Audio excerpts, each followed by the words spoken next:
Michael Jordan, जो एक बहुत ही बड़ा बास्केटबॉल प्लेयर और अमीरों में से एक माना जाता है, उसने अपने जीवन में बहुत से संघर्षों का सामना किया। आज मैं उसी माइकल जॉर्डन के जीवन की एक प्रेरणादायक कहानी सुना रही हूँ। माइकल जॉर्डन का जन्म ब्रुकलिन की झुग्गी झोपड़ियों में हुआ था।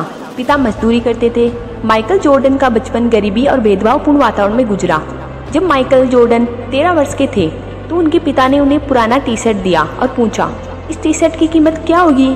जॉर्डन ने जवाब दिया, शायद $1। पिता ने फिर कहा, क्या तुम इसे $2 में बेच सकते हो? यदि तुम ऐसा कर पाते हो तो मैं समझूंगा कि तुमने अपने मम्मी और पापा की मदद की। जॉर्डन ने सिर हिलाया और बोला, मैं कोशिश करूंगा। जॉर्डन ने टी शर्ट को सावधानी से धोया और फिर धूप में सूखने के लिए डाल दिया। अगले दिन वो टी शर्ट को बेचने के लिए एक वेस्ट स्टेशन पर गया। वहाँ 6 घंटे से अधिक समय तक बेचने की कोशिश की। अंत में जॉर्डन टी शर्ट बेचने में कामयाब रहा। अब उसने $2 के लिए और घर भाग गया। उसके बाद हर दिन वह इस्तेमाल किए गए कपड़ों की तलाश करता था, फिर भीड़ में निकल जाता था और बेच देता था। 10 दिन से अधिक समय बीतने पर उनके पिता ने उन्हें एक बार फिर से इस्तेमाल किया हुआ कपड़ा दिया और कहा, तुम्हें क्या लगता है कि इन कपड़ों को $20 तक कैसे बेचा जाए? जॉर्डन ने कहा, यह कैसे संभव है? यह कपड़ा तो केवल $2 लायक है। उसके पिता ने फिर से प्रेरित करते हुए कहा, तुम एक बार आजमा कर क्यों नहीं देखते? कुछ न कुछ रास्ता तो होना ही चाहिए।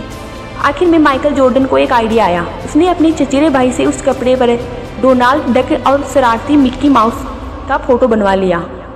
फिर उसने एक अमीर बच्चों के स्कूल में इसे बेचने की कोशिश की।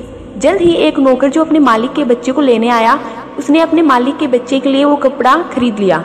छोटे 10 वर्षीय बच्चे को वो कपड़ा बहुत पसंद आया, इसलिए उसने जॉर्डन को $5 की टिप भी दी। जॉर्डन के लिए $25 की रकम बहुत बड़ी थी, क्योंकि ये उसके पिता के 1 महीने के वेतन के बराबर थी। जॉर्डन घर पर पहुंचा तो उसके पिता ने उसे एक और कपड़ा दिया और कहा, क्या तुम इसे $200 में बेच सकते हो? उनके पिता की आंखें चमक रही थी। इस बार जॉर्डन ने बिना किसी संकोच के कपड़ा बेचने के लिए ले लिया। 2 महीने बाद लोकप्रिय फिल्म चार्ली एंजल्स की अभिनेत्री फराह फोकेट न्यूयॉर्क में एक प्रोमो करने के लिए आई। प्रेस कॉन्फ्रेंस के बाद जॉर्डन ने फराह फोकेट के पास पहुंचने के लिए सुरक्षा घेरे को तोड़ दिया और साथ लाए कपड़े पर उनका ऑटोग्राफ मांगा। जब फोकेट ने एक मासूम बच्चे को अपना ऑटोग्राफ मांगते देखा तो उसने एक खुशी कपड़े पर अपने हस्ताक्षर दिए।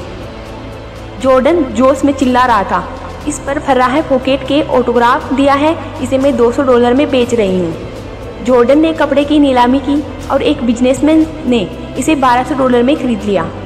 घर लौटने पर उसके पिता ने आंसू बहाते हुए कहा, यह मेरी समझ से बाहर है कि तुम ऐसा करने में सफल रहे। मेरे बच्चे, तुम बहुत महान हो। उस रात जॉर्डन अपने पिता के साथ सोया। सोते हुए पिता से पूछा, बेटे, तुमको जो 3 कपड़े मैंने दिए हैं उनको बेचने का अनुभव क्या रहा?